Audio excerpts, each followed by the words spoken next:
So we were talking about the Tretë, right?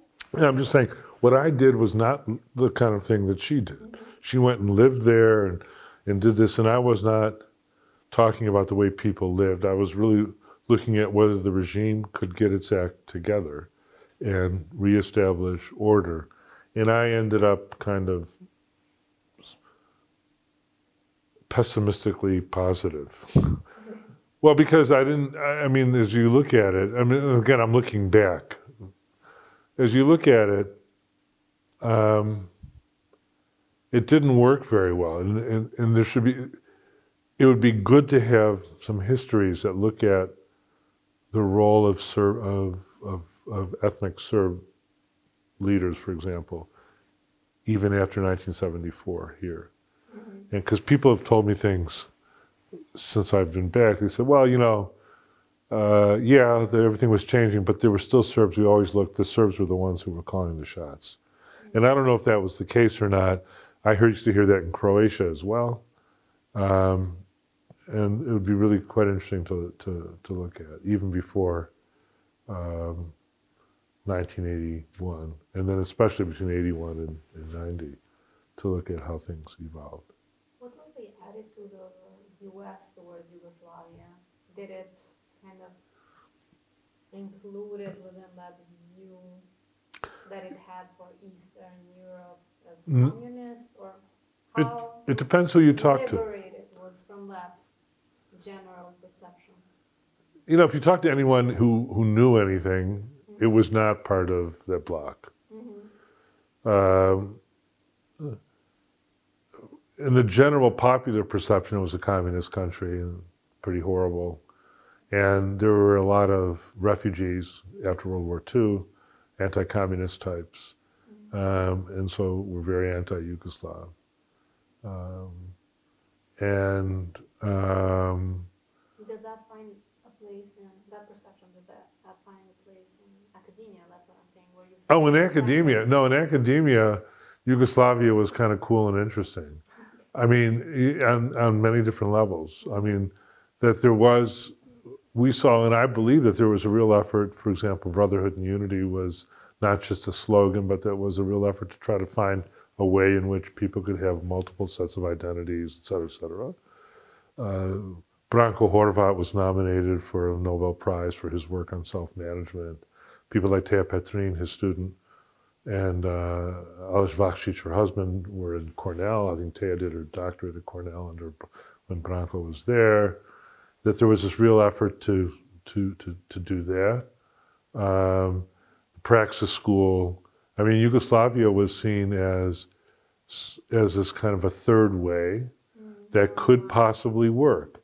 And in the end, it didn't, and for all kinds of really bad reasons. And when you know, I had friends, that were associated with Praxis people, some of Rudy Supek and that crowd from Zagreb. And I mean, their critique, and even the non-Praxis critique, my mentor in Zagreb in 1983 was Josip Županov, a sociologist, and his critique of Yugoslavia was withering. I mean, and quite accurate. And, hard-nosed. It wasn't sentimental or nationalist or anything like that. Not even pro-democracy, he was just saying it doesn't work. And the Praxis people wanted to then create a better sort of communist, socialist kind of thing. So, but philosophically, you meet these Western guys who taught in philosophy departments. I spent time with this guy from the University of Illinois. And this was in '83. He was telling me, he says, all those guys are really good philosophers, like Mihailo Markovic and these guys like that. He says, but all they do is talk about nationalism. He says, but when you get them talking about kind of Marxist philosophy, they're really good. And so that the Yugoslavia was seen as this really interesting, but it could afford, looking back, it could afford to exist between these two systems. And Tito brilliantly played the two off against each other and provided a certain amount of space. Economically, it never quite got its act together fully, but so that's the way people looked at it. The self-management was an interesting thing. That effort to create a genuine community, a country, and et cetera, was one way of looking at it. At the same time, there were people, especially the literature types, this guy Ante Kadic, who taught at Indiana, who was a Croat nationalist. But he was a great guy, but he hated you. I mean, talked about the slavery of the Croats, et cetera, but, and I read his stuff and I go, God. And then I met him at, a couple of Slavic studies conferences. He's a delightful man, and then I had a friend of mine who was a professor at the University of Zagreb, political science, member of the party. He later he was ambassadors in Croatia, from Croatia. But he went to Indiana when he was, in the 80s, and he knew Kadic, and Grgo was a party member, and Kadic was Kadic. He says, Kadic is a great guy, So there was this sense that Yugoslavs, understood irony, and that there was a sense that there was this kind of good life. And who was the guy, the editor of Republika for a long time? When he would come to the United States, like the Yugoslav community would say, he's gonna be smuggling in kajmak, this kind of stuff. Because when we're there, what do you miss? I miss burek, I miss kajmak, and so that's the sort of thing that you at the time. And so Yugoslavia was seen as this kind of cool place. And one of the reasons I chose to study Yugoslavia rather than the Soviet Union is that everything could be set. The day before you were getting ready to fly to Moscow, they could say you don't have a visa. They could turn you down for whatever reason.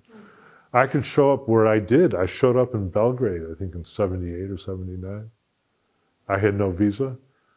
20 minutes later, I was in. It was simple. And it was a communist country, So it was a really interesting place in that way. When you returned in 83, was that for your doctorate? Yeah, 82, 83. Yeah, and I ended up not doing the national question because that would have been too dicey. My doctoral thesis was about the return and reintegration of migrant workers, Yugoslav migrant labor, gastarbeiteri. Yeah. And there was a huge 5% of the population were living abroad, 14% of the labor force. Which started in the 60s or? Started after the economic reform in 1965. That was the deal that Tito made with the IMF. That they had to open up the borders and to try to get rid of these inefficient use of labor. And then there was, they were essentially allowed to travel, and they weren't well treated, abroad, and et cetera. It created lots of problems in the end. Yeah, these were mainly in Germany and Switzerland, right? Or they're in France. They were all over. Okay. There's a big community. There was a big Yugoslav community in Australia. Even I'm not sure they would go work temporarily, but there would be chain migration. So people would go. I was looking at it as a policy problem. How are they managing this as a policy problem? But they'd go to Germany, and then one person would go, and then they'd bring their families with them. And there was this idea of rotations with the Germans. You come for 6 months, make some money, go home. But it didn't happen that way because there was no real investment at home, and people would take the money that they saved, and there were no capital markets that they could invest into. So what they would do is they'd build big houses and stuff like that. Where were they from mainly? Which countries of federal Yugoslavia? They were all over, but mainly the highest percentage of people was Croatia, slightly, and but there were a lot of people from Serbia as well, a huge number, and people from Kosovo ultimately began going. And there was Kosovo, like Switzerland, was the place. Different people in different countries. Everyone went to Germany because Germany was huge, but there were people that went to Scandinavia as well, people that went to France. And what was your conclusion? Was there any? like through the thesis? Well, my thesis was, again, it was a very Michigan kind of public policy thesis. My conclusion was that the policy-making process of a communist country is not that different than the policy-making process of a non-communist country, and that it's very non-rational in similar ways, even though there's this image that it's totally under control. So that was my conclusion.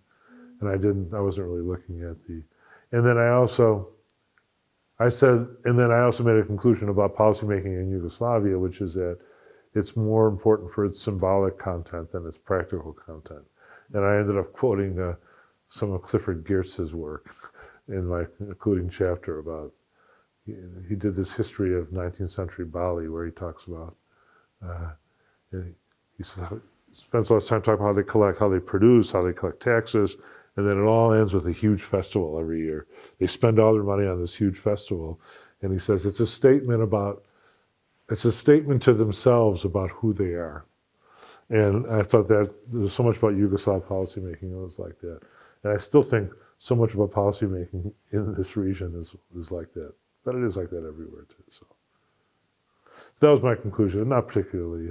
And then I came back in '89. How so? Because I went. Quite a difficult time to do that, really. Oh, it was fun. Really? Well, yeah. In '82, '83, I coached a baseball team in Zagreb. I was in a play.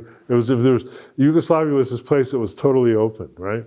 And then in '89, I applied because one of the schemes was that they thought that maybe small business, mala privreda, as they said in Croatian, right? And that the idea was that people could come back and they could invest. Maybe we could create some capital markets, et cetera. So I came back to would have transformed my thesis, which I defended in '86, into a book. And then I came back, and then, as we say in Croatian, pukno je film, it just all went to hell. And so I began doing other things while I was here. And I did a whole bunch of stuff on that, but then I ended up following the democratization movement. I would go to meetings of UIDI in Zagreb, where Senator Branko Horvat would come and apologize. There was amazing stuff was going on until, Can you go more into detail? What was happening? Like, how did you find yourself in those crowds? So I was at the political science faculty, and I was with, at the time, we're now the older generation, but at the time they were the middle generation of faculty member, and they were all kind of progressive. All these guys that spent a lot of time outside, studied in Germany and the U.S. and things, and that they were hooked up, but they're also all, Zak wasn't. Jeremy Nena Zakushek? He's, anyway, if you don't know him, you don't know him. Anyway, Zak I don't think was a party member, but Grgo was and others were. And so this UIDI in Zagreb was an effort to kind of bring, and I know it was here too, I know Veton and Shkazan and others were doing it here, that it was an effort to bring that generation that went to jail in the 1970s with the generation that was still around, and to try to create some kind of reconciliation, to create some kind of broader national community around a set of principles that were based on kind of democratic governance, because the kind of all of the multiple experiments of Yugoslavia just weren't working, and so that it was clear that, especially in '88, the first non-communist government came to power in Poland. This Mazowiecki government, and that there were these winds of change coming, and then you had the Slovenes and the Croat. It was while I was there actually, the election within the party who was going to be Račan won, and he ran against a guy named Ivo Družić, who wasn't a bad guy apparently, but Račan was the reformist. I mean, he was the guy that said yes, we should have elections and all that kind of stuff, and so that there was this move that it was nigh, that communism had ceased to function, the Berlin Wall fell, all that kind of stuff, and so that where was Yugoslavia should be first, and so it was all that, and then And my colleagues at the political science faculty, because they were all Rachan's people, they were all really confident. And Were you working as a professor? no, I was doing research. Or just as a research fellow? I didn't have an office or anything, but I mean, I'd go hang there, you know, and I had but at the time, my mentor was a guy by the name of Ivan Shibir, Ivica Shibir, who was a political psychologist. And Shibir was he's a very good academic. And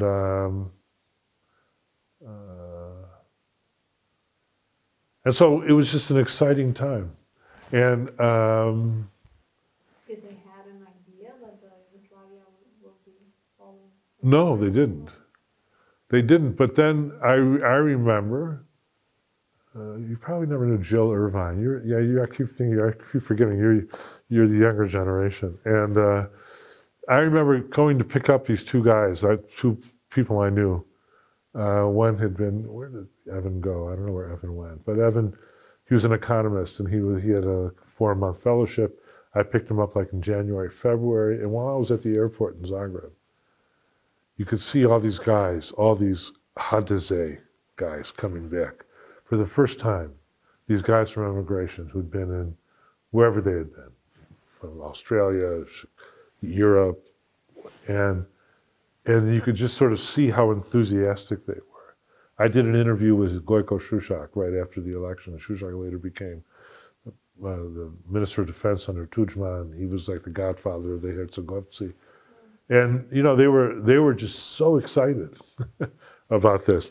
And the guys in the party, they sounded a lot like, you could see here, a little bit like PDK, I have to say, in the sense that they said, well, and there's truth that, you know, PDK's got really experienced, smart guys, all that kind of stuff, and well, we have the best ticket, and they just got, you know, they just got wiped out, and so so there was this really exciting thing, and in the time, I was friends with. So one of my older friends was a woman named Dubravka Ugrasic, who you may know, and Dubravka was an old friend of mine. And Dubravka introduced me to a friend of hers, Vesna Kesic. You may even know her, because Vesna later became one of the leading feminists in Zagreb.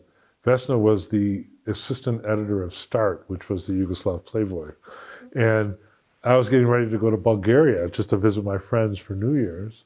And Vesna says, listen, why don't you write an article for us, what's going on in Bulgaria? So I did. You know, so I began writing for Start. I wrote several articles for Start about these odd things going on in Bulgaria. They were also communists, right? Bulgaria. Yeah. What was happening there? Oh, it was just things fell apart, and I had known some Bulgarian from my earlier time there. Again, these people that were the children of the nomenclatura, who were very critical of the system. Yeah. Oh yeah, they were incredible. It was when you spend time they used to say in these Yugoslav journals, they talk about countries of real socialism, realni socialism. It was, and I lived for, and I didn't talk about it. I lived for about a year and a half in Brighton Beach, which is this area in Brooklyn where all these Soviet Jewish emigres came, and there was a kind of a closeness that there was not here, because Yugoslavia was already infected by capitalism and people going in different directions. I think maybe in Kosovo there was, because of the incredible repression, especially after 1990, but even before, that there was a really closeness of a certain kind of quality and movement that there was not in Zagreb. Maybe more in Belgrade than in Zagreb, actually. And in Bulgaria, it was like that very much. And that's a whole other story. And so I spent time there. But, you know, I could get in my car in Zagreb, end up in Sofia 9 hours later, go through one border. It was really pretty simple. You know, Belgrade down through Kragujevac, that's across. And so, yeah, it's awful now. And then, But how was it to be present in these times in this geography? Well, you can see in 82, 83, it was still a period of great repression. So there were all these tribuna, all these guys, Żarko Puchowski and all these other guys would be at these tribuna. I used to go to this thing, this Człowiek i System. This was what happened after Praxis, was where people would come from all over Yugoslavia once a month at the philosophy faculty and have these intense discussions, and many of whom later became kind of leadership of the younger generation. The older generation were people like Vesna Pusic's father was one of the people that convened that. He taught at the law faculty in Zagreb. And so for me, I can send you, did I ever send this to you, Chester? It's a diary that I wrote. In the magazine Danas, every week they would have a diary of some famous or prominent person. And when I came back just after the war, they asked me to write my diary, and I did. And I published it, and about what it was like to be in Zagreb in March of 1992. And I remember one of the pair, I said in here, Yugoslavia, life was more aktuell than it was in the United States. In the United States we have, what did Susan put it? It's this market-based enemy or something, you know, where everyone's just concerned with their own personal lives. And whereas there was a real effort in Yugoslavia through the end of the 80s to build a community that was meaningful and inclusive, and it failed. It failed, but there was this effort. But, you know, there was this effort. And there were people, Dubravka was one, but there were these pan-Yugoslav groups. Like at Čovjek i System, people would come up from Skopje. I never saw anyone from Kosovo there, although there could have been. People came up from Skopje. Dobrica Ćosić would come. Guys came down from Slovenia.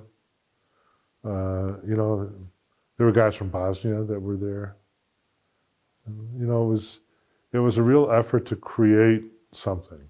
How long did you stay? 89 up to when? A year. A year. Okay. And then you went back to US? Then I was teaching at the time, I was teaching at the small liberal arts, second, third tier liberal arts school in suburban New York, Manhattanville College. And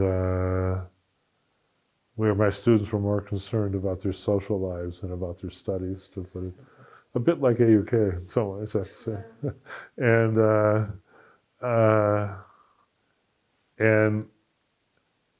then I met someone, you know, who had a link to the UN, and he said, and right around the time that the first UN mission was going on, must have been late 91, early 92, and he said, you know, I could speak Croatian and all this, and he said, well, he said, you should go to work for, you know, you should go to work for us, man. And so about a year later, I took, you know, I then rode off and got a job working for the UN. And so then I worked in Croatia and Bosnia, and then I came down to Kosovo. So you went like before the war, or in Croatia to observe what was going on, or what was the role of this UN? It was a mission, it was called the UNPROFOR, the UN Protection Force. And my friend, this academic from Zagreb, he says, who are you protecting? And I said, and it's a force protection, you know, we have to make sure that we're protected. I explained that all to him. He says, that's fantastic. And so he used to always tell his students that UNPROFOR is protecting itself. It's just true. Because, you know, you have to read the mandates very carefully. We had a mandate to do certain things. And so I was a civil affairs officer, and I went, I wanted to go to Bosnia, because all Americans love Bosnia. Bosnia. Wow. How so? Well, what John Fine told me, the medieval historian who's very old now, great historian, he said when I first met him, before my first trip to Yugoslavia ever, he said, you know, you might want to go to Sarajevo because in many ways it's the most cosmopolitan place in Yugoslavia. Because it's the place where still, well now, you know, the Gulf states and everything, there's all this, it's become, do you ever go to Sarajevo? No, it's too complicated. Yeah, right, yeah, I understand, right. Yeah. Travels without Yugoslavia together. I know. No, you have to fly. You fly through Vienna, so it's complicated. So it's less now than it was before, but it really was. It's a bit like Prizren. Reminds me of Bosnia in one sense that. No, not because of Americans. I'm saying Americans who go, we just love Bosnia and the Bosnian narrative was such a great narrative, which is that we had this community, especially in Sarajevo. We had a community of Serbs, Croats, and Muslims. We all got along, and it really was true that there was this. You were a Saralja. You weren't, you know, whatever else. You know, people like Karadzic and Krajšnik and these guys. I mean, they were Seljaci. You know, I mean, they were no, truly, they were. And then you look at the guys who, and one of the great tragedies of Yugoslavia was that at the end of the regime, the liberals within the party were all really good. I mean, they were all open and wanting to have multi-party and democracy and all this kind of stuff. And yet they no longer had the power to do it. And that was the great irony or tragedy, if you want. And so the multiculturalism that reigned in Bosnia that attracted Americans? Or? Yeah, well, all of us, you know, I loved going to Bosnia. I mean, I'd always loved Bosnia. You know, it was very Turkish in that sense. You know, it was Basharshia, and I'd go. You know, these close friends of mine, guy would take me to the village where they had built their vikendica outside of Sarajevo, and the family that helped build it, they were these, you know, traditional. They were, you know, Muslimani, and they were women wearing dimia. You know, you go to their house, they immediately clean the living room, they put that low table, whatever, you know, and then all the food they have, they bring out. They're forcing you to drink rakia. You know, it's this amazing hospitality. It's just really kind of, and it's very charming, you know, and. So you went for a mission also? Well, I wanted to go to Bosnia, but instead, in its wisdom, the mission put me in Petrinja, which is south of Zagreb, and I was there for a year there, and then I went to headquarters in Zagreb, working for the mission, doing political analysis and various things, and a bunch of other things. Pre-war, like no, this was 93, from 93. Before the war, I was there in 92, and I was there in 92, total of a couple months, or 6 weeks or something. And then I applied to become a UN Civil Affairs officer. And you know, when I got the job, it was in April of 93. And I ultimately went to Petrinja, and I was there for about 8 or 9 months. I set up a Civil Affairs office. And a lot of things that we did there. You know, the war was not over. I mean, there was this Vance plan, but it was hard to get them to implement it. We didn't have it. We had a Chapter 6 authority, meaning we were there working with the cooperation of the parties so that we couldn't force them. In Kosovo, we had a Chapter 7 mandate until 2008. The UN did. That is, that we were the government. We could tell you what to do. We couldn't tell anybody what to do. And so we were trying to, so How was it? How was being back in Zagreb in those conditions? Well, I lived in the region, but I would go to Zagreb.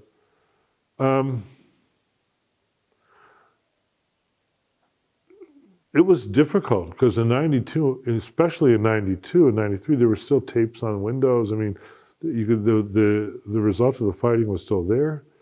All of my friends had really gone through a lot of different changes. The war there really did that. And was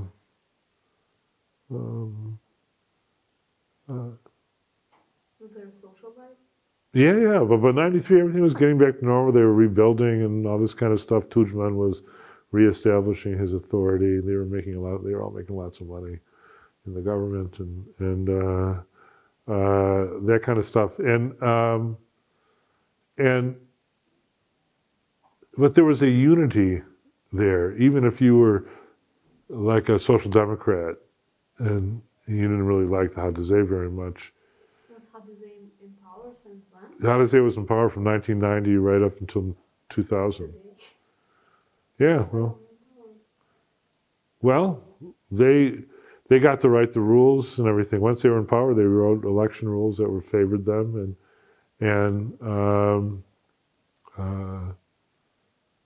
but it was mixed, you know. There was, because like in Osijek, Kramaric, there was the liberals governed the city of Osijek, and so there were those kinds of conflicts going on. But socially, it was okay, and it was very interesting, I have to say. How different it was from before? I mean, it was totally different, but how did you experience that?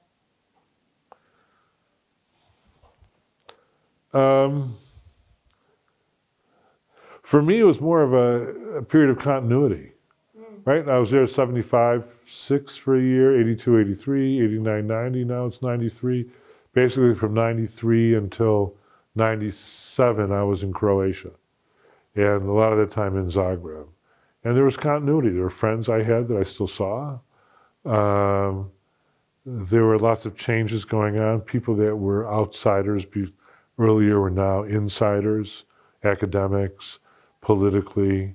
In my official position in different places working with the UN, I had kind of formal authority, not authority, but I had a formal place. So I dealt, for a couple of years, I was dealing with the issue of missing persons, for example, so that I would have all these relationships with that. When I was in Vukovar in 1996-97, I organized the exhumation of the first big war crime, this Ovčara. 200 bodies were dug out. And so I was, dealing with those issues. And in dealing with an issue like that, I'm dealing with, the kind of people that were very close to Tudjman, his people in his office and the deputy prime ministers and all that kind of stuff. And so I was doing this. I had a place that I hadn't had earlier. Earlier, I was a nobody academic, who's this guy? I waited for 9 months to get permission to do some interviews in 1982. Now I was, working for the UN, I could go to villages without any problem, because that's what I did. And so in that sense, it was kind of good. But so, I was older and I was in a different kind of position. So in many respects, it was like that. But unlike anyone else, or unlike 99% of the other people working for the UN, I had a history in Croatia. I had a history in the Balkans. And so I had a lot of sympathy for the people in Croatia, but a lot of my colleagues did not. And because the Croat, down in Kosovo, it's similar today a little bit, where you just want the UN to leave. I was at dinner the other night at a place with someone who's political advisor to one of the leaders, and the UN was having some kind of event there. And I still know UN guys around. And I said hello to them at the beginning, and he goes, hopefully we're celebrating their departure, he said. And in many respects, and this guy I was with was very, he wasn't hostile or anything, and he knows some of them even. But that's the point. And from the Croatian point of view, in 1992, the UN came in to take the UNPAs, the UN protected areas, and to reintegrate them into Croatia. This should have taken a year or so. And then the Serbs could have stayed or left or done whatever they wanted to do, and then it would be all of Croatia. Instead, the Serbs immediately began setting up this project of building a state, Republika Srpska Krajina, and they found all kinds of ways to, play that they were continuing to be there, and they were making it very difficult, and all that. And the Croats basically began saying to the UN, "What the fuck are you guys doing? Come on." And I had friends who were like that. I also had friends all over. I was friends with Milorad Pupovac, also I came to know, who's now the leading Serb politician in Croatia. And he had a much different he was trying to bring everyone together. And so there was all that going on. And so in a sense, until Dayton, being in Zagreb, I'm just thinking this now, it was like being in Yugoslavia before. It was like about a movement, about trying to build something. It was not normal. It wasn't something that was polluted by kind of personalistic capitalism, you know, because there was a broader public purpose that was significant. And so that's what, you know, and... What happened to your personal life? Like, did you marry in the meantime? I did. And then we'll come back to Kosovo. There was a woman I'd been seeing before I went to work for the UN, who I married in 1995. In fact, I went back and we got married, and we had our first child like around the same time that we got actually formally married. And that was right a couple of days before Operation Flash, when the Croats took back Sector West. Now, before Oluja was in August. This was in May. How was this called in original Flash? Bljesak in Croatian. Okay. Bljesak, I think. And I was in Rebecca was just born. Rebecca, who spent a summer here a couple of years ago in our summer program. And I remember getting on the phone with Mark Thompson saying, "What's going on?" He said, and it was interesting. And so, and then they came back, and on the eve of Operation Storm, I was warned by, I was directing the, at the time, the analysis and assessment unit of the mission. And one of the women who worked with us was Tune Bringa, who was an anthropologist from Norway, who had written a great book about Bosnia. And she was engaged, I don't know if she was engaged yet, to the American ambassador, Peter Galbraith at the time. And Tuna said to me, about 2 weeks before Operation Storm, she goes, maybe Suzanne should go home. Your wife? Yeah, cause, and Rebecca, because, you know, who knew what was going to happen? Oh, because they came with you. Yeah, they came. And so, yeah, so that limited my choices a little bit as a UN person, because we were in Zagreb, and then I had an opportunity to go to Belgrade, but I didn't want to go to Belgrade. And so instead I went to work for the mission in Eastern Slavonia, and we moved to Osijek for a year. And I would have liked to have gone to Bosnia at that time, but things were really difficult, just from an everyday life point of view. And so I waited about a year or so, and then an opportunity came, and I went down there. I went down to visit, you know, to meet people. They were friends of mine who I'd known earlier from the mission. And I went to the store to make sure that there were Pampers in the store. That was a key, a threshold that we needed to have. Our Pampers available. Because when they weren't available in Zagreb, we would just drive up to Metro in Graz and pick them up. It was simple. But from Sarajevo, it was not a 2-hour drive, it was much longer. So then we moved to Sarajevo for a couple of years.